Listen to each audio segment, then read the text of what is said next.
Hello and welcome to Excluded. Tonight I am very grateful to be joined by Paranoid American. Thank you for joining me all the way from Florida. How are you? I'm doing good. Thank you for using my government name, Paranoid American. Uh, yeah, and I'm sure that's true as well, isn't it? Tell us a little bit about who you are, and if you can, how you got the handle. Yeah, I mean, so the most abbreviated version that I've come up with so far, ex-military, ex pro musician. I've got some credits in Adult Swim and MTV and VH1, a bunch of stuff. Yeah. Worked at Disney as an animator for 10 years, Wow. and that entire time, the last 20 plus years, I've kind of been a self-taught computer software engineer.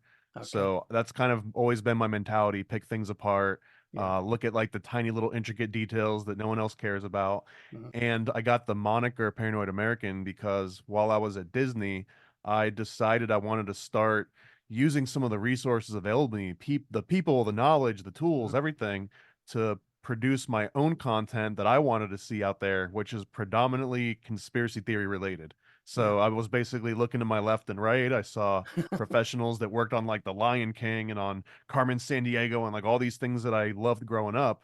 And Yeah. I was just like, man, I wish these guys were doing stuff about like American conspiracy Mhm. theories. And then I was like, well, why not? Why don't I just take, my friend out to lunch and be like, hey, draw me a logo. Hey, do this. And Yeah. that's kind of where it started. And that was 12 years ago. So Wow. now I'm like 50 books deep, 10 years later, and I've got a bunch of different comics and games and artwork. And that's all under the name Paranoid American, which is kind of now like my name. That's massively impressive. It almost beggars belief that you've got time to build that enterprise up. Um, what just as a little bit of a side, what was it like working at Disney? It was great. It was underpaid but great, which I Yeah. think is what a lot of people walk away with. Like it's a privilege to work there. Looks great Yeah. on the resume. That's usually why they justify not the greatest, work environment and life work balance. Yeah. But I also had the pleasure of working there on property. I'm in Orlando, Florida. Yeah. So here at Walt Disney World, like during the 80s and 90s, they actually did animation there at the park. They had animation studios, everything. Wow. A lot of that moves over to Burbank, Mhm. in California years later. And that's kind of like right when I joined Disney. I joined Okay. around 2006. And at that point, like they had just finished moving like 90% of all their stuff over to California. And I got the tail end of that. So I did a Okay. lot of animation working on like in park type entertainment, Mhm. a lot of things for any sort of like parades they had going on. They needed to cut up and put in promotional materials. Yeah. It wasn't all like I didn't get to work on Lion King and Aladdin No. and all the fancy. They have a lot more needs for animation beyond the motion picture stuff. Yeah. Yeah. I can So the imagine. coolest part though is that if you got a little burnt out, I could just leave the office, go ride a few roller coasters, and then go back in for lunch. Yeah. God, well, I wouldn't mind that at all. I can't animate at all, but just the idea of having a lunchtime on, Splash Mountain would be fantastic. You know? You didn't always have to be animated. I just the department I Yeah. worked in, we had, Yeah. sound guys and writers and Yeah. production assistants Wow. and admin and everything. It was just Yeah. a normal company that just happened to be on Disney property. It Yeah. was it was wild. It was a really interesting Incredible. experience. Yeah. Yeah. So with you're building this enterprise around conspiracy theories, around things that you believe in. How's that gone down? You've obviously spoken to people on podcasts. You've expressed your opinions on social media. Um, has that landed you in hot water at times, do you think? Yeah, for a variety of reasons though, Okay. constantly. Yeah. So the weirdest part to me is that, and this might sound strange out loud, but I Okay. swear this is like a real thing, that like a real dynamic, but conspiracy theories didn't used to be political. Like they were very much apolitical for the long like my entire life Yeah. up until maybe 2016 or so. Mhm. Um so when I started Paranoid American, and my fascination with conspiracy theories in general started in like the mid to late 90s. Okay. And at this point, it was just like don't trust anybody, don't trust the government, don't trust the left or the right, or Hmm. Yeah.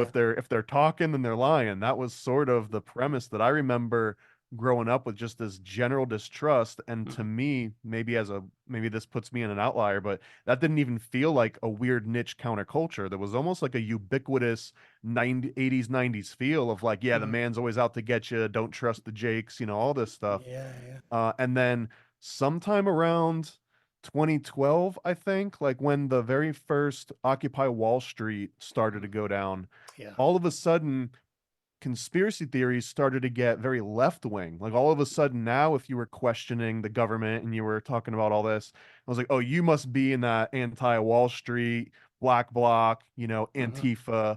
That's sort of your crowd, right? If you don't believe in the official story on 9/11, for example, you've got to be Mhm. on the left wing. And then sometime in 2016, when Trump starts to come to power, and he basically gives props to Alex Jones and a few Yeah. other Yeah. conspiracy theorists, and now it was like, oh, you don't believe the official story of 9/11, you must be one of these weird right-wing Trump tards. Mm. And here I am like, I mean, it's a weird thing to base a business model on, but like, conspiracy theories are my business Yeah. essentially.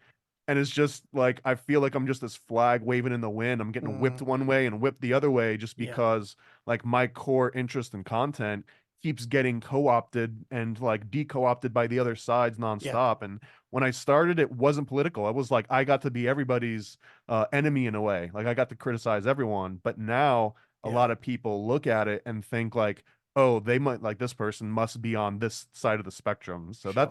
that's been one of the more difficult dynamics of the conspiracy theory and all the Mm. criticism that goes with that, because people will come at me now assuming I'm on the other side Yeah. or whatever it is that they've got in their head. Yeah. Yeah. Do you think that Trump coming out and supporting people like Alex Jones, the politicization of conspiracy theories was a reaction to Trump, was to um, try and push Trump further away? Because you say that conspiracy theories used to be like very left wing, and Trump is anything but left wing, isn't he? He's not as far right as you can go, but he's fairly there.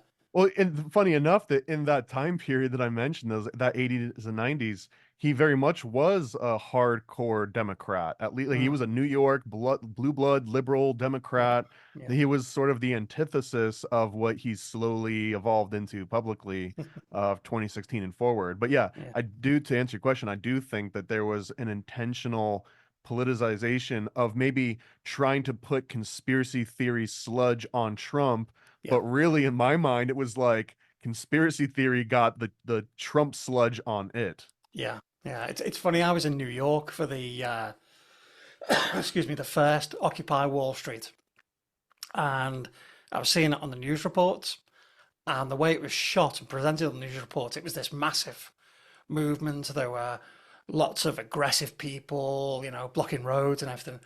And just by chance, I ended up down in the lower side of Manhattan and walked past it. And it was this tiny, tiny little group of people. They were very well equipped and very well organized, but it was nothing like the bustling army that was portrayed on the news. It was deceptive. It was trying to, trying to make people think that they were more than they actually were. You would have thought it was all of Manhattan was Yeah, yeah. jam-packed with protesters smashing windows the entire time. Yeah, totally, totally. And that wasn't true at all. And it's funny because, we've spoken about Trump and 2016, the rise of Trump also introduced the rise of the populist politician across the world. So you've got Belisario in Argentina, and you've got Boris Johnson, God, I hate even saying his name, over here, where Blessed the be his name. oh dear God, really? But it almost appeared at that time that the more outrageous the thing that you said was, but at the same time, the more stupid it was, the better you looked in front of the news. It's always boggled my mind how, we are relatively intelligent by default as a race, but we don't half swallow some crap. Well, so there's a book that rocked my world back in the 90s when I first came across it that kind of shaped my, maybe for the worse, made me a little bit more cynical. But you're right that like humans are very intelligent, but I think there's a good argument to be made that they're intelligent on the individual level. And Mm, once you got two people together and especially 200 or 2000, Yeah. rarely do you see that intelligence quotient seem to go up the Yeah. larger the group becomes. If Totally. anything, it has to keep going down. Yeah. So when Yeah. you've got this sort of political environment where it's like pick the red blue or the red pill or the blue The pill, blue and pill. that's the Yeah. only two options. Well, Yeah. now you've just created two of the largest groups possible. And the Yeah. book that I found, it was called The Crowd by a guy named Gustave Le Bon, and I think it was Okay. written in like 1891 or something. Yeah. Very racist on one angle, but Mm. he makes this like very specific case that a crowd of people can only be reasoned with if Yeah. it can reason with the dumbest person within that crowd. And Totally. that if Lowest you the common second you denominator. start going over their heads, Yeah. they'll hold you in contempt for going Yeah. over their heads. Yeah. So it's not the same as like being condescending Mm. or like patronizing. It's quite literally like if I want to talk to all 2000 people in front of me, I got to find the person that has the lowest level of reasoning and talk Yeah. to them. And just their fervor and everyone else, it'll like the smarter people will be like, oh, he's saying this, but I know he means this. Yeah. But the opposite is not true. So Yeah. that's part of the reason why, yeah, you can say the dumbest stuff and like the most flippant things, Yeah. and it works better because you're not talking to the logic center of a crowd. Yeah. I can't remember who it was. I think it might have been Voltaire that said, never underestimate the density of a population. I don't know. Yeah, this sounds like something Voltaire would say, but yeah, I like that. Yeah. And that is a fantastic quote, you know. I just love that one. So think back to when you were younger. What was the first conspiracy that caught your ear or your eye? Santa What was the Claus. Oh, come on, he's real. Santa Claus, everyone's in on it. Teachers, Yeah, parents, yeah, grandparents, yeah, everyone you know and love, your friends. Even if your friends find out about Santa Claus, they're yeah, told to not ruin it for you. So now all of a sudden, like your peers are all yeah. in on it. And I say that only half jokingly. I used to Hmm, say it full jokingly, but yeah. now thinking back, it's like, no, really, that is it's a really quick way of shattering your entire worldview of like, oh my Mm, God, for so you're saying for the last, in my case, 20 years, all my friends and family were lying to me until I yeah. realized the truth about this man. You know what I Mm, mean? For some people it lasts 5 or 8 years or whatever. mm. But that really is a huge one. And then once you get that kind of a conception in your head of like, okay, you love me, you're my friend, but you might be lying to me about something really important. You know what I mean? Like it's hard to shake that. Yeah, So it's yeah, I'd say interesting that around like eight. That was probably it though. It was like yeah, Santa. yeah. I think it's interesting. Santa's the only one that springs to my mind where you can actually break the belief that easily. You know, we could talk about religion, we could talk about Christianity and God, and whether you believe or not. You know, there could be a conspiracy theory in there. Um, I don't. WWE, that's another really good one where like Yeah, at a certain age you don't realize and then you realize and then yeah, yeah. some But people just decide to keep buying into it regardless. yeah, yeah. Never bought into that one myself. Then, so so you went from Santa then, and from Santa you went to MK Ultra immediately. It was pretty much MK just Ultra. That is yeah. fascinating. That one Well, is that. because this was the first time that I had access to the internet. We're talking mid 90s. One of my Yeah, friends down the street, they had like a cable modem, and which was yeah. unheard of. And Mm, I just remember finding just looking up some of my favorite movies and stuff, yeah, and realize like Jacob's Ladder was a movie that I had seen recently, and I just yeah, start looking up, with Jacob's Ladder because I didn't really get it, yeah, because yeah, I didn't go yeah, through the Vietnam War. I didn't know about all this stuff. I just yeah. thought it was a weird, surreal horror movie. Mm, So here I'm looking up Jacob's Ladder, and it's telling you, oh, this is based on these experiments. Oh, what's that? And you start looking for it, and before Wikipedia. So yeah. most of the sites that I found that even mentioned mind control or MK Ultra at that Mm, point were conspiracy theory sites. There was yeah. no like neutral, like Mm, fact checked site that didn't exist at that point. yeah. So that was kind of where it all started for me. Wow.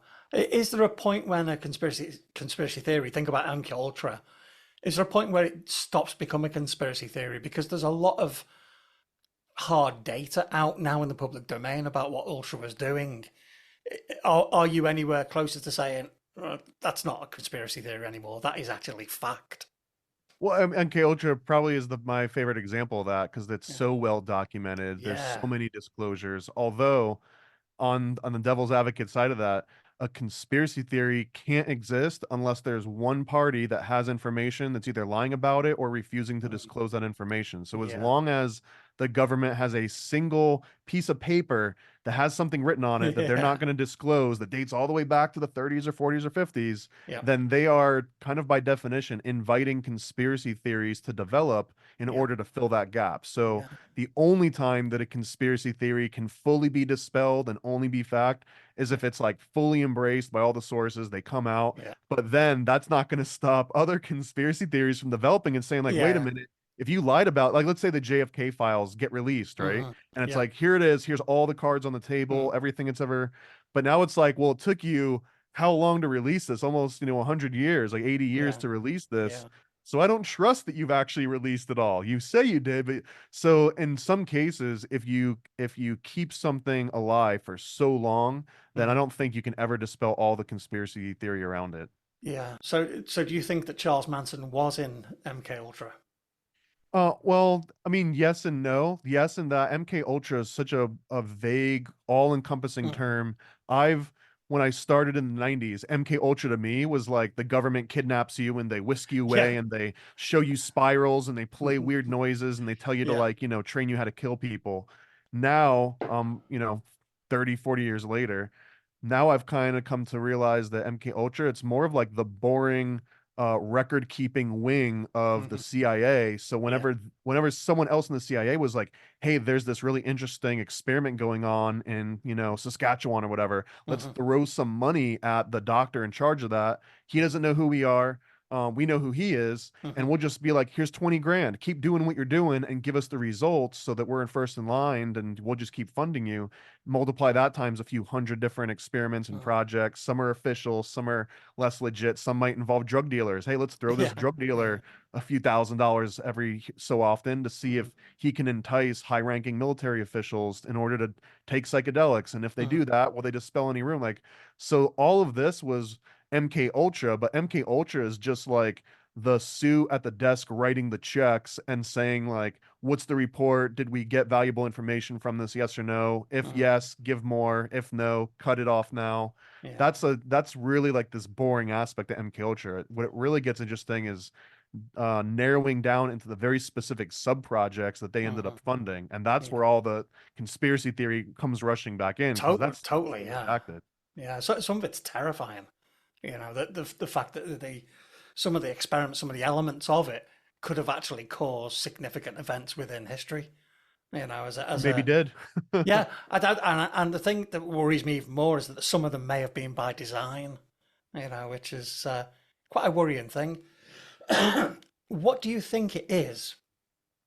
Because over in the UK where I am, conspiracy theorists keep themselves to themselves pretty much. You might hear the odd thing, um, and they tend to be um, older, quieter.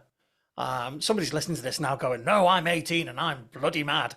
Um, but what is it about the American um, lifestyle or psyche that lets this come to the top? I mean, America doesn't exist without rebellion from the Mm. start and rebellion against the government. It was always about small government, states' rights, Mhm. at the very beginning, at least. Yeah, yeah, yeah. Very much like guerrilla factions, militias. So the mentality of these small little like gangs and militias, coming to Mhm. power against all odds and against this big brother system of England Yeah, yeah, versus living within the belly of that beast that's kind of been refining its techniques and its culture for thousands of years yeah. versus this brand new literal wild land where it was just like Native Americans and Wild West. And Mhm. so I mean it's really hard to discount that the last 300 years that America has existed, it's really only been since maybe the 40s or something that we've started to have like a cohesive national identity. Before Yeah, that, it was really just pockets of, you might as well have gone to a completely different country if you were Oh, yeah. going from New York to Texas to California, right? Yeah, yeah. Now it's way more ubiquitous. It's a lot more standardized. Like Hmm. culture changes and you'll see styles and Hmm. dialects and stuff, but largely now America is kind of America wherever you go. Yeah. So I think we're slowly losing that, but like that rebellious nature of just being these like smaller little communities that have to fight for themselves. I Mm. think that's so deeply ingrained in our DNA that it'll at least take another 2 or 300 years to weed that back out until we're just nice and, ubiquitous monoculture like the UK. Yeah, but not too quick and not too calm because that sense of rebellion is what has given you that amazingly rich tapestry across so many cultures that exist within America. You know, it's over here we have terrible problems with trying to integrate people in, the English people accepting other people in, but your country is well. All countries are effectively built on immigration, aren't they? But your country is the actual, the steam room of America is immigration. Yeah, the melting pot. Yeah, The melting so pot. so to That's speak. the phrase. Yeah, that's cool. Um, so give us an example then, of one of your something you've spoken about and how it's been reacted to, how whether there was any vitriol or how much trouble do you get into, if any? Well, it depends on who I'm getting in trouble with. So we can go down a list. We can start with like social media, is one of the bigger ones. Yeah. So there's, and I don't know like how I'm gonna say any bad words, but are you planning on airing this on YouTube or any of like the big? Okay, so Yeah. I'll dance around a little bit, but Or I, there's I can take this section out. It's entirely up to you. well, I'd rather just leave it whole. So I'll dance around Okay. a little bit. If someone wants Okay. to look up, they can easily see what I'm talking about. Sure. So one of them is a substance that was discovered in the 1930s that comes from all mammals, comes from their adrenal gland. Hmm. And somewhere around the 2016 election and all the QAnon nonsense and stuff that came up, this one particular substance that is related to blood, and it's supposed to have Hmm. all these mythological, psychological, Yeah. age-defying magical powers. It's referenced in Fear and Loathing in Las Vegas, Yeah. both the movie with Johnny Depp and the book that was written by Hunter S. Thompson. Hmm. It's mentioned in Stanley Kubrick's Clockwork Orange, which Yep. is that their reference of Anthony Burgess's Hmm. Clockwork Orange, Yeah. which in itself was a reference to Aldous Huxley's Doors of Perception. Hmm. If you've read Doors of Perception, he Yeah. mentions a whole list of psychedelics, Yeah. LSD and mescaline and a whole bunch. But he also mentions one other one that, and if I say it, it'll Yeah. probably be a problem. So I'm even going to say the word. Okay. But like, do you know what substance I'm talking about I'm with fairly sure I do know Okay. which one you're talking So about. that substance with this is so wild. It's real. It's Yeah. not a conspiracy theory. You can look it up right now in any anatomy, like modern anatomy manual. You Yeah. can look up all sorts of current medical procedures that use it. It's a blood coagulant among many Hmm. other uses. Yeah. It's a real thing. So one of the weird aspects of this is just by mentioning it, it almost paints you as someone that denies school shootings exist, someone that thinks that politicians are kidnapping children, that they're doing like weird torture and black magic, and they're summoning demons in front of old Jeez. agricultural gods named Balak, Moloch, and Baal, and Yeah. all Yeah. this stuff, right? It conjures all this stuff up to the point where, and I'm not being sort of like alarmist about this, that if I just put that the word in the description of one of my videos, it'll Hmm. get demonetized at best, and at worst, I'll get a strike for it and have it completely removed. And this is Wow. to the extreme that I made a 20-minute documentary called this word that I won't say, Freemasonry and MK Ultra. That's the Yeah. name of the video. Okay. And I couldn't get it on YouTube. It would that it might go up there for a day or two, and it would just immediately get struck down to the point where I made an edited version where I blurred the word out on screen every instance of it. I bleeped out the word. I Yeah. even went so far as to bleep and blur any instance of drug, blood, adrenaline, Yeah. adrenal, Hmm. all of these different like derivatives that might flag it. Yeah. and it still kept getting taken down over and over and over, strike, strike, strike, until I got Wow. like my two strikes, and YouTube was like, "Hey, if you get one more, we're gonna ask you to just leave the platform." So I gave up. I completely gave up. I uploaded it on every other channel that I knew of, Yeah. Rumbles and the BitChutes and Odyssey and all Mm. that stuff, Yeah. and it's been doing fairly well. It's got over 150,000 views in the last month now on Wow. Twitter alone. So I know the content is legit. It's Yeah. interesting. It's compelling, Mm. but it's just not allowed to be spoken of. You can't talk about it on YouTube, which is the biggest platform. And on the other angle of this is not only can I not like say and talk about it, but even if I do get to post it, and that idea that YouTube has completely wiped any real discussion of this topic out. Mm. Now, if that discussion comes up even outside YouTube, Mhm.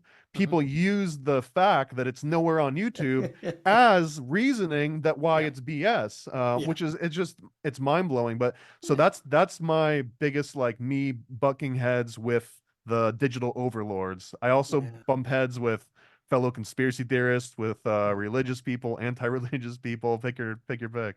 Yeah. And have you had anybody actually come at you? So say for example, our previous guest had a Twitter spat with quite a few people, and some of the comments became quite unpleasant.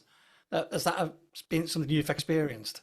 Recently, actually, within the last couple of weeks, Okay. I unintentionally caused a little rift, and there's in the conspiracy community, and I use that word very strenuously because I don't have a better one for it, but within like Mhm. this conspiracy world online, there's lots of little pockets and niches where people just find themselves like really imbued in some very like specific thing that I don't know about. So one of those has is related to flat Earth theory. Okay. There's a lot Yeah. of flat Earth people that don't like me just because it's not a theory that as I guess I'm open to it if someone were to Mm. bring me some kind of like really compelling information, but Yeah. right now I'm not compelled by any of it and it's just regurgitated. So that earns me a little bit of vitriol. But there's also something called the Bach saga. I don't know if you've ever heard of this before. Oh God, No. strap in and Oh, here we go. don't yeah, it would take so long to go over the whole aspect of the Bach saga. Where the Bach saga was dubbed by the guy named Eeyore Bach in 1984. He claimed that he came from a long lineage of like these chosen peoples that basically came from Finland or Helsinki, and that Okay. Helsinki millions of years ago was actually like a complete utopian paradise times, and that all of like modern day civilization, mythology, phonetics, the Mm. alphabet, where like everything you can think of, every religion, it all came from this one family called the Bach family. All right. Hence the name the Bach Box Saga. Saga, yeah. So there are some people that are very, very into this. And again, like I just question, I'm an engineer at heart. If before I Mm. was anything, I was picking stuff apart and putting it back together. Yeah. And what does that screw do? What happens if I, twist this spring a little bit and then stick it back in there? Like I'm Yeah. always kind of like poking and prodding. And a really good point was made recently that any new religion, everyone that follows a new religion is kind of by definition has to be a fanatic. There's Mm. very low instances of a brand new religion coming on the scene and people are just kind of like 50-50 on it. You know what I mean? Yeah. Like they don't Yeah. join it if they're 50-50. They're all Yeah. fanatics. Maybe. So this Bach saga forming what seems like a proto religion, something that they claim predates Christianity. So anyone that's really hard into it is kind of a modern day fanatic. Wow. So running up against any of these people that are really into Bach saga, Mhm. it becomes a frustrating experience for them Yeah. because Yeah. they're trying to defend this thing that they're just learning about themselves. So Mhm. yeah, that's caused a one. And another issue too is that in this conspiracy community, I'm actually a Freemason. I've been a Okay. Freemason for like 15, 16 years now, and there's almost zero trust for Freemasons Yeah. within conspiracy communities. So the second it comes out that I'm a Freemason, Mhm. and if someone's already got a bone to pick with me over Flat Earth or over Box Saga or Mhm. over some kind of political angle, the fact that I'm also a Freemason, it leads to an immediate Yeah. shouting match. I get accused of things all the way from, killing children and sacrificing things to Satan and Baphomet and to being a Wow. government agent. So, and it comes up more often than I would like. Yeah. Because Freemasonry in itself carries conspiracies with it, doesn't it? You know, people say you've got funny handshakes and funny walks, and you know, it is. I was going to ask you, within the conspiracy community, then, are there not necessarily ranks, but areas of no go, danger zones? You know, don't go into that group because their conspiracies are too far out there for modern society, for you know, codes of decency. You know, is there Yeah, I any mean, way? I would say once it starts getting into overtly racist rhetoric, or overtly like anti-religious rhetoric, no matter Mm, what group that you want to talk about, some of those turn into not no-go zones, but like mm, hot spots, especially if you're interacting in social media where there's now a yeah, permanent record that you interacted with this group, because now yeah, that can be used to say that mm, that you almost are sympathizing with this group, even if it's just a question, even if it's just like just like a normal interaction. It's mm. almost like, no, don't even talk to those people. This similar to how I can't even say a certain word on YouTube. Of course, yeah. That's another angle. Like some people just won't even like approach that particular topic just because they realize it is such a no-go zone. They're like, I don't want to get Alex Jones. No, no. And he got done, didn't he? Well, and Wow. that's another example. Here's an example of there's a conspiracy theory that you're not really allowed to say anymore, under the threat of very real legal ramifications. Like one of the largest lawsuits in all of American legal history, right, Wow. was over questioning this public event. So yeah, I think that also the whole severity of the outcome of that was a Yeah. way for the social media and the government to pair up and be like, look, like this is really what can happen. This Mm, isn't MySpace, like funny comments. This yeah. isn't the racist YouTube comments of 2004 anymore. Like this is a Yeah. new world where Yeah. you say something and 20 years later, we might just rock your whole world and, remove you from the face of the digital planet. It's terrifying, isn't it? It really is. And I'm amazed how we said this before we came on recording. I'm amazed how it conflicts against your freedom to free speech as an American. That these digital overlords can just make you silent immediately. That must sit pretty uneasily for you. Yeah, I mean, I'm a staunch observer of all of our amendments. I strongly believe that there is no First Amendment without the Second Amendment. And that's probably the thin line that even gives us the First Amendment anymore. And the second Mm, the Second Amendment's gone, I feel like that's my peak paranoia, is that once the yeah. Second Amendment is Mm, eradicated or just neutered so far beyond any sort of practical utility to yeah. fight back against a tyrannical government, Hmm. which is the real reason for that to exist, Yeah. then there's nothing left to protect any of the other amendments that have been written down. It's literally the Hmm. only safeguard. And even at this point, it's more theoretical than anything else, but it's Yeah. also like no one has wanted to touch that button. Like there's a Mm. button that could be pressed, but Yeah. nobody has just walked up and been like, screw it, let's do it, Like Yeah. it's a very real possibility that could happen in the future. We could have a president that's just like, you know what? We're Mm. touching the button and we're going to see what happens if we take, Second Amendment away. I think from here, from this side of the pond, that would just be political self-destruct because the answer isn't necessarily the removal of the Second Amendment. The answer is more in education and better controls and better medical support for people and better policing. That's how it appears from this side. Um, it's certainly not removal. Don't know. If you look at it from a global perspective, it Mm, does seem, and I don't believe, despite my name Paranoid American, despite mm, being fascinated with conspiracy theories yeah. for well over 2 decades now, I've also learned that I don't think I'm as deep into conspiracy theories as a lot of my readers and fans and friends Mm, and everyone else in this sphere. yeah. If anything, I've because growing up, it was a small circle of friends, family, teachers. Then Mhm. so yeah, I was always the biggest conspiracy theory ever. But now that I'm playing in like the global ocean of all the conspiracy theorists out there, now Yeah. I'm realizing like, oh, I'm actually pretty vanilla. Like I'm actually sort of soft spoken when it comes to a lot of this stuff. Yeah. So yeah, so when you get into those areas where someone is like way more staunch about certain mm, things. Um, that's where some of the beliefs I think started. But if you look again at like this global sphere, I don't think that there's like one Illuminati that controls every government on every face of the planet. A lot of people do believe that, yeah, yeah, yeah, and yeah. and it's hard to debate that because there's been instances where that.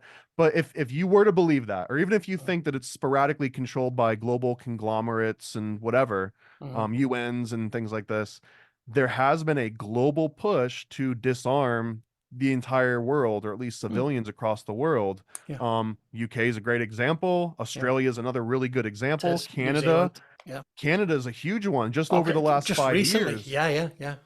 So I think that if you zoom out from just America, you can see that at a certain point, someone's going to say like, well, we shouldn't be any different. Look at the rest of the world. Mm, They've all banned X, Y, and Z. So why aren't we at least banning X?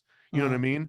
yeah. And that's always kind of how that starts. So it It might not chips away then. happen. Yeah, It'll, yeah, the very Fabian society, yeah. slow, like generational change as opposed Hmm. to happening in our lifetimes. It might take 3 or 4 generations, but it's not Mm, hard to chip away at that. And the hardest one for me to reconcile is that every single sort of thing that we give ground to on the Second Amendment in the States, it's never in exchange for anything. Like there's mm, never anything given back to the people in yeah. exchange for giving up this part of Mm, freedom, which is wild to me. Like, I don't know that there, I don't want to get into a whole like Second Amendment mm, sort of angle here, but it's a very weird dynamic where the government takes and never gives in this one very specific area.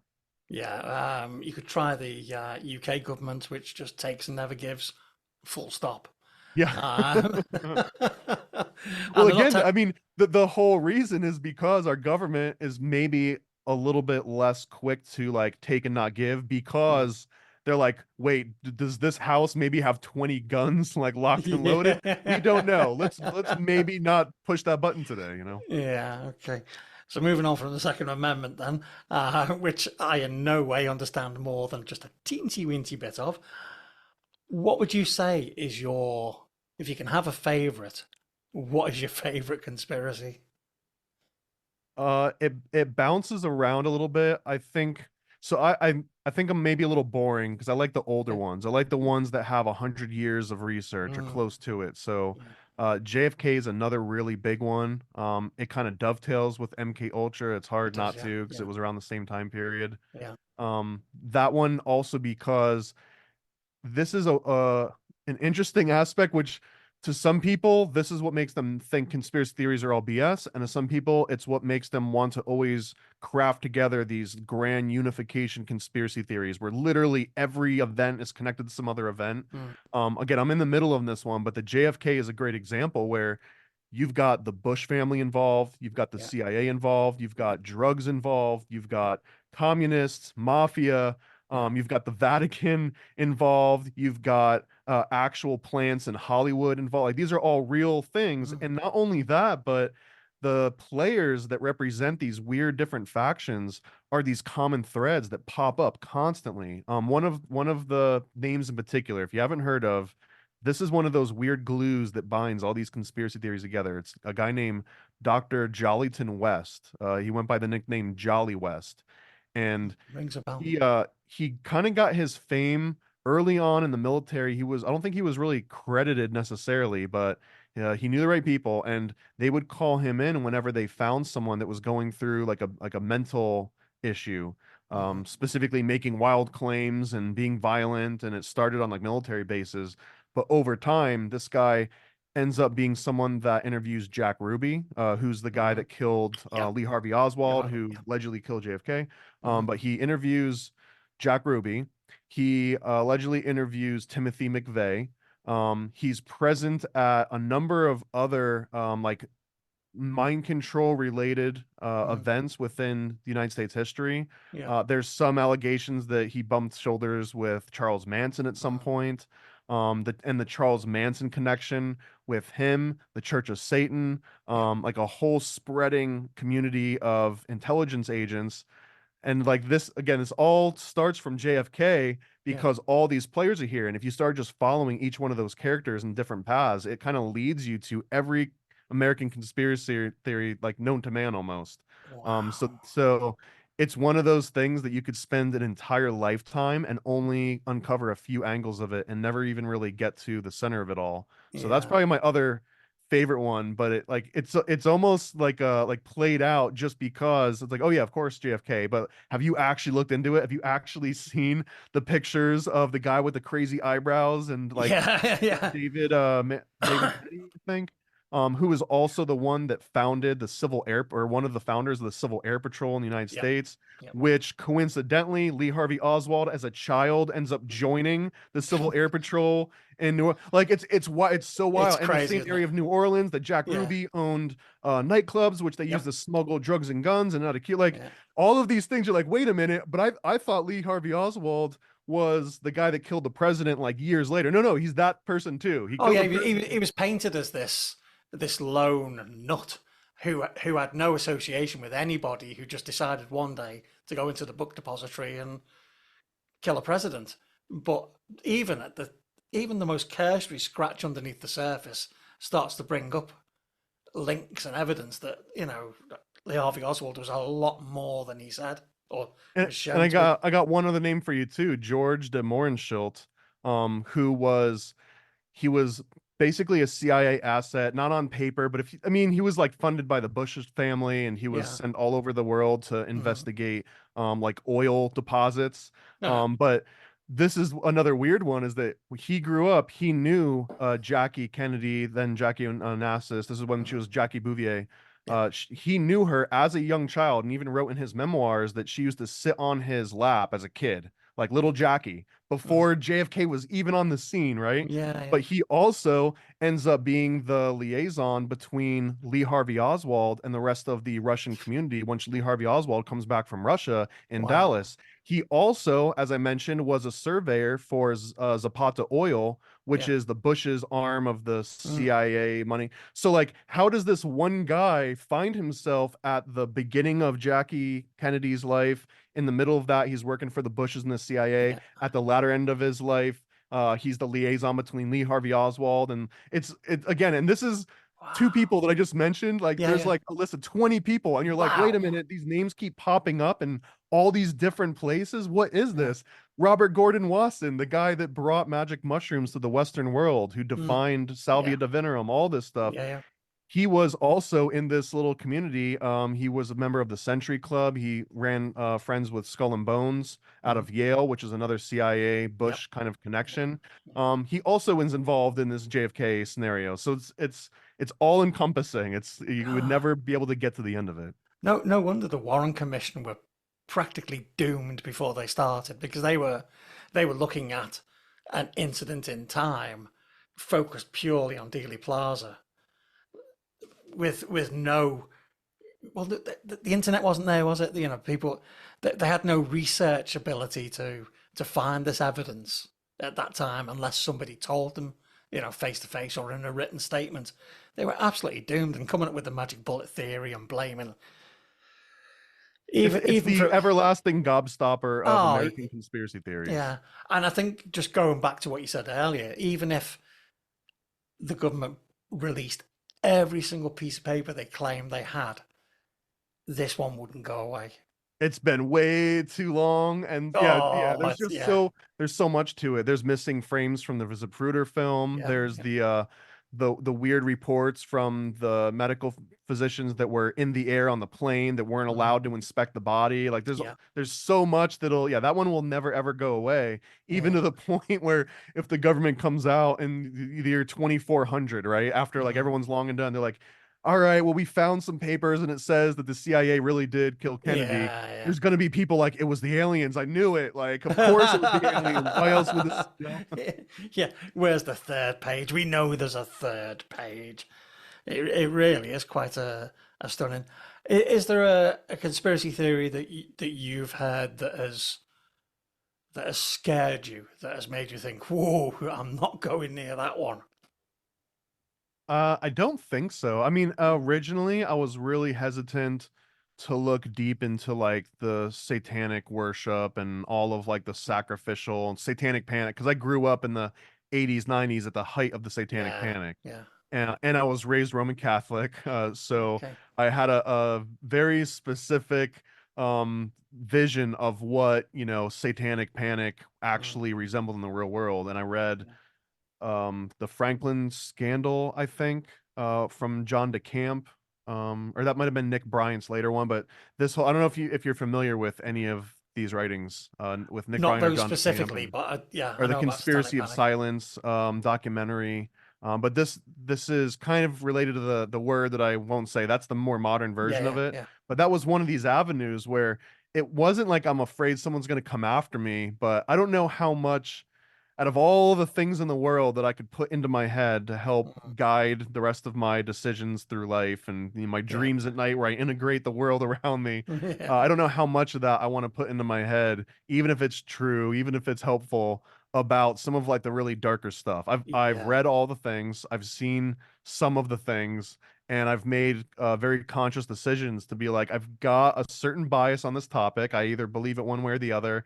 And Yeah. at this point, the only thing that would convince me it's absolutely true would scar me for life. So I Yeah. don't want Yeah. the Let's absolute go truth that nowhere it's near it. true. I'll assume it's true for Yeah. now. Like I'll just Yeah. assume it's true because again, isn't like an eternal pessimist cynic. Like I'd rather assume the worst and then pleasantly be surprised that it's not as bad as I thought. Yeah. Although that it rarely happens, and especially in this world. Yeah. Wow. I was gonna ask you a question. I'll ask you two questions. Is there a conspiracy theory that's made you laugh out loud and you've gone, "Oops, sorry, that was disrespectful"?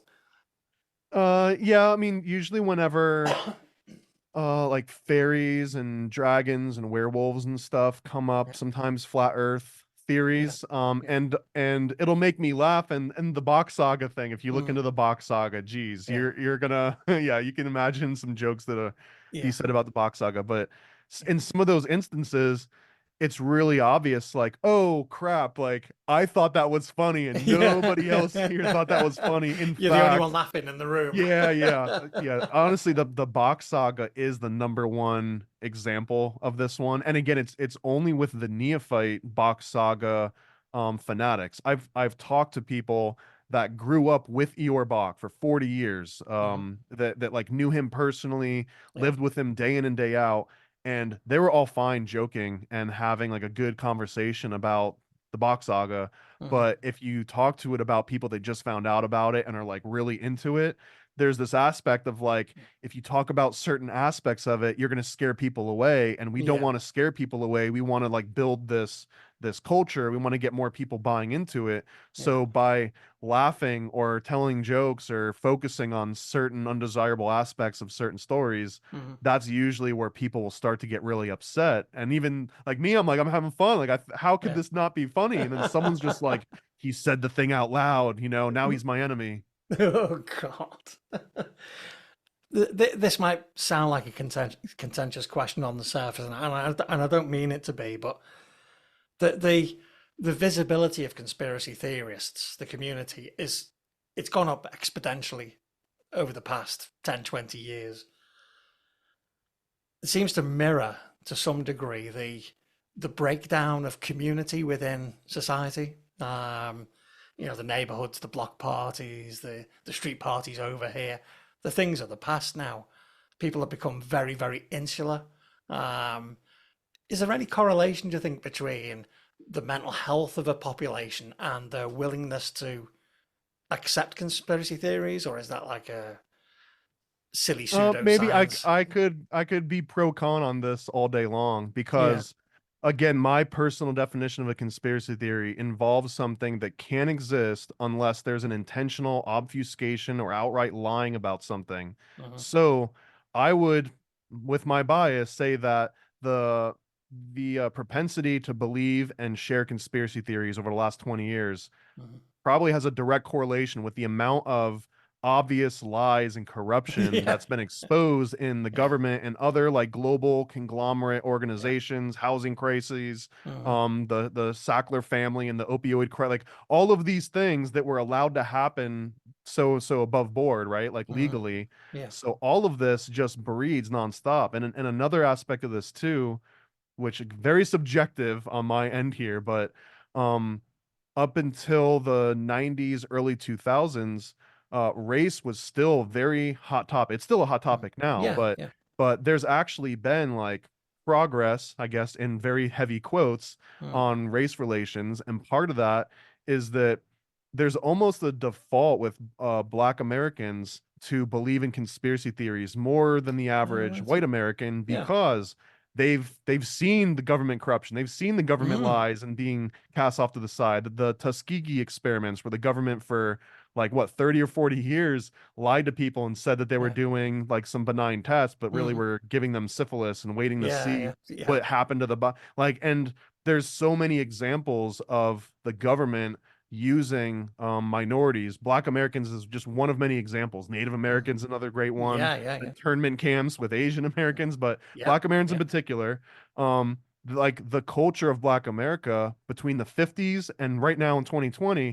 it's been like absorbed for better or worse, but Yeah. it's like it's been embraced now. Like hip hop is like Mm. ubiquitous. They'll sell you a Kia commercial, they'll play a Disney It's movie, like mainstream. all It's of it. pure mainstream. Yeah. In the 80s, there wasn't going to be a Disney movie and a No. Coca-Cola commercial that was so part of that very real integration Mm. of these communities that were already deep in the conspiracy theories, like as they become integrated with the rest of society in America, it's like they bring that distrust of the government with them. So now all Mm. of a sudden, I think you've just got way more people that are way more distrustful, but also the government is being like the least trustworthy it has ever been.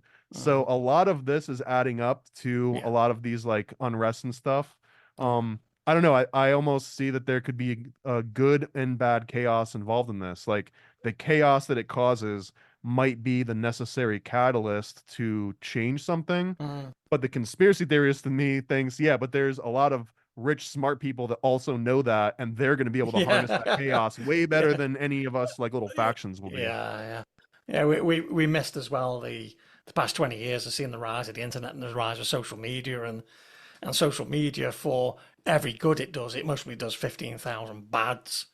Um, so yeah, that would mostly stoke quite a few fires in my opinion. And it's dude, it's only going to get worse with the Oh, AI, geez, yeah, the yeah. advent of AI, because now you're going to have people, they're going to be seeing things that were created by AI and Mm. believing it all and causing chaos. And then you're going to have people that are seeing things that really happened, but not believing it Because because of AI. AI exists. So Yeah. the chaos is only going up from here. I Mm. don't see like anything settling down in the near future. And Yeah, that's not like an apocalyptic mm. prophecy. That's just what seems to be the trend that we're on. Yeah, it's of no great importance, but a classic example of how AI has caused ripples already was the picture of Katy Perry from the Met Gala on Monday night. She wasn't Uh, actually there. okay. Was it particularly salacious, or was No, it no, no, just no, no, that no. fake history was It created? it was just that a moment in history was created completely by zeros and ones to the degree when it was posted on social media that her mum phoned her and said, "Oh, you look so pretty in that picture." Like, And oh, I wasn't there. that's the danger, isn't it? That you are fooling generations that don't understand technology, and you're influencing generations that are embracing that technology. And you know, it for me, I think it's quite terrifying. I don't want to be like a doomsayer, but it's going to take away a lot of creativity and an awful lot of trust. I don't know. I mean, I don't know if either of those things, I don't know if the first one's true. I don't Mm. know if it takes away creativity. And again, I find myself in a tiny devil's advocate bubble in this, but feel like I'm pro AI despite knowing it's going to ruin everything humanity Yeah. wise. But I do think that it's for the rest of the time that I'm alive on the planet, I feel like it'll be a net positive. Way off Mm. into the future, it might just be Matrix and we're just harvesting babies for their energy. That might be Yeah. where it ends up. Yeah. Um, so that one I'm a little bit more on the fence about, I think. Okay. And Okay. what was the second point that you made? Creativity and trust. So the trust I think is a net positive. I think in an extremist way, but we shouldn't have been believing our eyes or ears ever. Like even in the 80s and 70s and 60s, we shouldn't have been believing it then. Stalin had some great Photoshop skills back in the day, right? Yeah, he did. Yeah. And he wasn't the first one that did that. Like Mm, that's been happening since the first person took a picture and said, "Oh, I wish that pimple wasn't there," yeah. or "I wish that person in the background wasn't there." Mm, So the fact that people have believed so much on their personal eyesight and their personal senses, it mm, scares me that that was ever like a reliable aspect of history. mm, One of the things that I bring up ad nauseum sometimes is that the human eye sees something like less than 0.3% of visible light spectrum, yeah. yet if we see something, we believe it. Like, oh, don't believe it until you see it for yourself. It's Yeah, like, yeah, yeah. but you literally see less than 1% of all visible light. Yeah. So how much trust are you giving one of the like least well designed like optical input devices on the planet? Like it works for us because it's all we know, but Yeah. there's plenty of other creatures out there that have much better eyesight, Oh, yeah. and Yeah. we can develop technology that could detect better eyesight than we do. But now Mm, we have to trust the image sensor and the amalgamation of exactly. all the Yeah, yeah, it, yeah. and this is where like a lot of the flat earth and the Yeah, NASA lie stuff yeah. comes in, where it's like, well, that picture of the galaxy, that's not a real picture. Well, it's like, well, no, no crap, it's not a real picture. It was taken with a digital camera, and it's using data. Like that's how digital cameras work. It There was is, yeah. never a real thing. Yeah. So I mean, yeah. So that's one of the aspects, I guess. Yeah, you could go on about the NASA theories for the rest of your life. Um, I'm in the middle of watching a film from 75, 76 called Capricorn 1. Oh yeah, O.J. Simpson. Yeah, and I wasn't watching it, to say goodbye to the juice, but I was, I don't know, fancied watching something from the 70s. There's something about films made in the 70s. Um, and it's funny how it mirrors so many of the conspiracy theories around the moon landing within that Mars landing. Well, I mean, that movie is probably one of the more boring versions Oh of yeah, the NASA fake landing. Like the premise of the movie is amazing. yeah, Chef's kiss yeah, to them getting so early and nailing it. yeah, The movie itself is a little bit of a snore fest. Like it'll put you yeah, to sleep if unless you yeah, really really care about it. yeah, There's been a lot of other really good movies. Oh man, there's one called I want to say like the Avalanche Project. Anyways, there's a whole bunch of other movies that focus on yeah, this. There's also a really interesting documentary by a guy named Jay Weidner, who gets into Stanley Kubrick's connection with yeah, moon landings, and some of his research was featured in a much more popular documentary called Room 237, where they've got a yeah. bunch of different people. Have you seen this? I have seen that one. Yeah, So yeah, so Jay Weidner is the one that's talking about everything being like Freemasons on the mm, moon, and that yeah, yeah, Stanley Kubrick was involved in the moon landing and all the numbers relate to that. So yeah, that's another one of my favorites, but it's more of like a fun like weekend, having some drinks talking yeah, about conspiracy theories. yeah. Cool. Let's talk about your art then. So you've got your comics. Is it comics and graphic novels or just comics? It's pretty much everything now. So it started with a graphic novel, and then it Okay. went into comics, and now I'm Yeah. doing everything plus games and animations, and I'm Wow. just trying to use again every skill that I ever learned while I was at Disney and before and after to just Yeah. keep putting out content that all just focus like hyper focuses on this type of stuff. Yeah. So you take the influence from a conspiracy theory and then write a story around it or a story about it.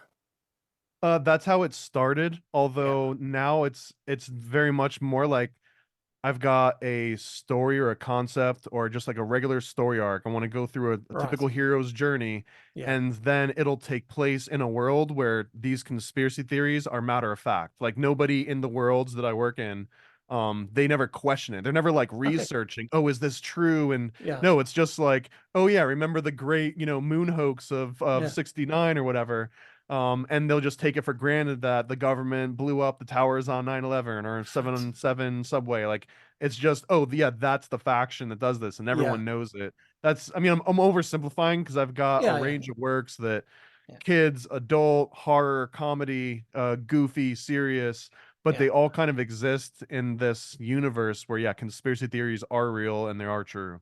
Incredible. So I take it you have a team of collaborators, people that work with you, Yeah, maybe that. it's like well over 200 at this point, like the whole list of people Wow. that we've worked with over the last 12 years or so. So at this point, I'm predominantly doing writing, editing, all the boring project management, following Yeah. up and coordinating and stuff. If I do any actual artwork myself these days, it's storyboarding. It's Yeah. usually getting artwork back from an artist, drawing back on top of it, changing up the features is like Mm, instead of trying to describe the feedback, like I can just draw it in there and like I yeah. understand the language that they need. And then a lot of animation stuff. I'll still kind of like pull up my sleeves and do some good old fashioned tweening, Yeah. and even like frame animation. But for almost my entire daily schedule, it's like laying things out, making sure margins are in the right spot, Yeah. and making sure that this font was embedded in the right file before it goes off to the printer. It's Wow. very boring compared to Yeah. the content that I produce is so fun and energetic Hmm. and exciting. But yeah, like my day to day is just like editing. Yeah. But I suppose you're protecting the brand, aren't you? You're making sure that the quality is, Yeah, you I know, mean, I don't know if anyone has the same weird vision that I do. So, yeah. it's hard trying to keep steering it where I'm collaborating with writers and artists, and a lot of the Hmm. time they don't care, know about Yeah. conspiracy theories. Sometimes an artist halfway through a project will be like, "Wait a minute, what am I working on? No, I don't want to do this. I don't want to have my name associated with." So yeah, it can be a little bit of a juggle between all that because now I've learned I have to almost do like a temperature check. Because even if someone sign like if an artist or writer signs up and they're like, oh wow, great, a short-term project that'll Mhm. it'll get my mortgage paid for the next few months, I'm on board. And then Yeah. once the money comes in and they've Yeah. got other projects lined up, and it's like, wait, like you want Hillary Clinton to be eating someone's face? No, I don't want to have anything to do with this now. So I have to kind of like feel out and be Yeah. um very observant and also very upfront. Be like, hey, just to confirm, like you saw Yeah. on page 20 what happens, right? Like Yeah. tell me that you saw that and you're okay with it because I don't want to get 18 pages of the way into a project and then find out that you don't want to finish it. Yeah. And they walk off, and then you've got to revert back to year zero to start all that work again. It's yeah, it's the worst situation to be in. It's Yeah, I happened can imagine. more than a few times. Yeah. So your store for your wares, is it all online? Yeah, I've been trying my best to do brick and mortar and conventions, but yeah, Yeah. online is just the way to go from everything I've been seeing. So Yeah. paranoidamerican.com is my Yeah. website that I've got all this stuff on. I have done a bunch of local conventions here in Florida. I've been trying to Okay. line them up, but I find that if I go to a comic book convention, I'm that like niche table among all the comic tables. And Oh yeah. unless you're like really deep into conspiracy theories, it's real Yeah. easy to just walk by mine and go to the next one. But if I Mm. go to say like a cryptid convention, Mhm. now all of a sudden I'm the only comic book booth at all of these people that are already kind of into Bigfoot and Mothman and Yeah, yeah, whatever, reptilians yeah, and stuff. So I'm still learning how to navigate my way through the physical yeah. world and where to go because it's a very expensive mistake to get a plane ticket and a hotel and get Oh, inventory and set up yeah, I can shop and then be imagine. like, oh crap, no one likes me. You know what I mean? Yeah. So the online has been the best approach because it lets me reach the most of my extremist friends out there. So you're all welcome. Yeah. I was just wondering if there's space for an Avengers comic book within that community, and that maybe draw some of the other crowd over to you.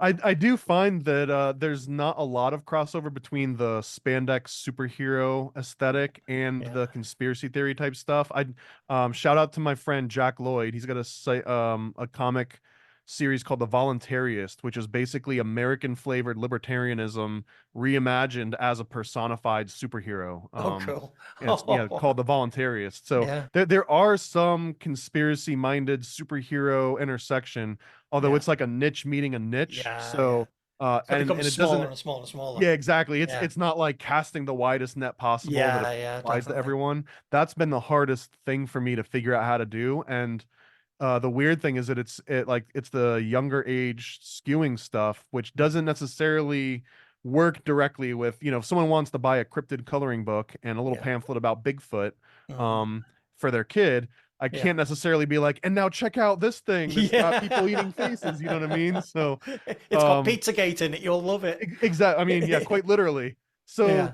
yeah. Oh, you like kids? Here, how about this? So, but I mean, the with the online, it's very easy to be like, hey, click on this page, and this is all serious adult Yeah. horror. Click on Yeah. this one, and it's all kid friendly. Mhm. It's way harder to do that, even if I go and solicit my comics at a local brick and mortar comic shop. Mhm. It's like, okay, what kind of stuff do you sell? It's like, well, you want blood or do you want like fun? You know?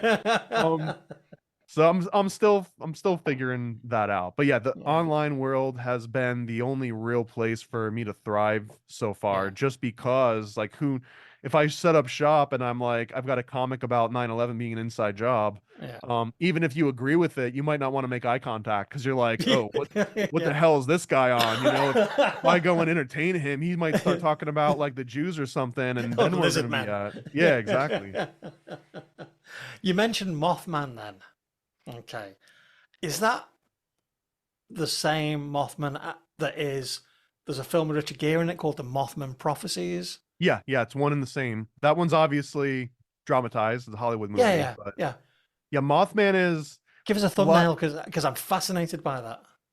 So the Mothman Prophecies was based on a book that goes into way more detail about like what the Mothman is, but I'll go Yeah, on the movie version because that one's the yeah, easiest to describe. And yeah. in the movie, the Mothman is almost this interdimensional entity that can communicate through like electromagnetic waves essentially. The way Yeah. that it manifests in the movie is that they'll get a phone call, they'll Hmm. answer it, and they'll get like this weird scratchy like digital Yeah. sounding voice. And the Yeah. concept loosely is that there's this Mothman ethereal entity that can like tap into the energy that's making the connection between you and the phone company, whatever, and like Mhm. manipulate that energy to spread messages and give prophecies and like, hey, people are gonna die and all this stuff. Yeah. So the Mothman in the movie version represents a very real connection between the mundane human world and some Hmm. sort of world that lives on top of ours, like another dimension that's All just right. a few degrees off from where we're Yeah. at.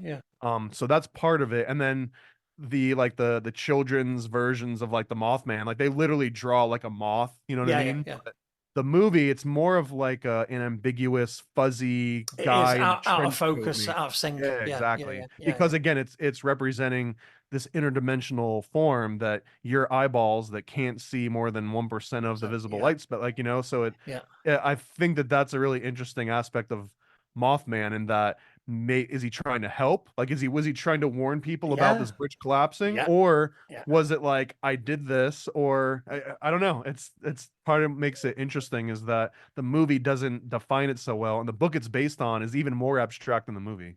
Wow. It wasn't a bad film actually. I was quite taken by it. You know, I don't think it was Richard Gere's best film, but there you go. Um, thank you. I think that we've talked about as being most fascinating. Um, you have obviously lived a very rich and happy and detailed life. I just think I think it's awesome where you are, what you're doing. Well, thanks. Yeah, as you can tell, I love talking about this. I could go on for days. Or come back on. Why don't you? And we can do Absolutely. what? Yeah, if you want to come back on and pick a conspiracy theory, we can talk about it ad nauseum. I just think it's fantastic. So, Let's pick one that might be like all platform friendly because I oh, mean I can platform. go as deep as you want into the things Yeah. that you're not allowed to talk about, but Well, then nobody hears it. maybe we'll do that offline one day. Okay, yeah, that's the best place for it. Yeah. So until now, Parent American, thank you very, very much for your time. Thank you.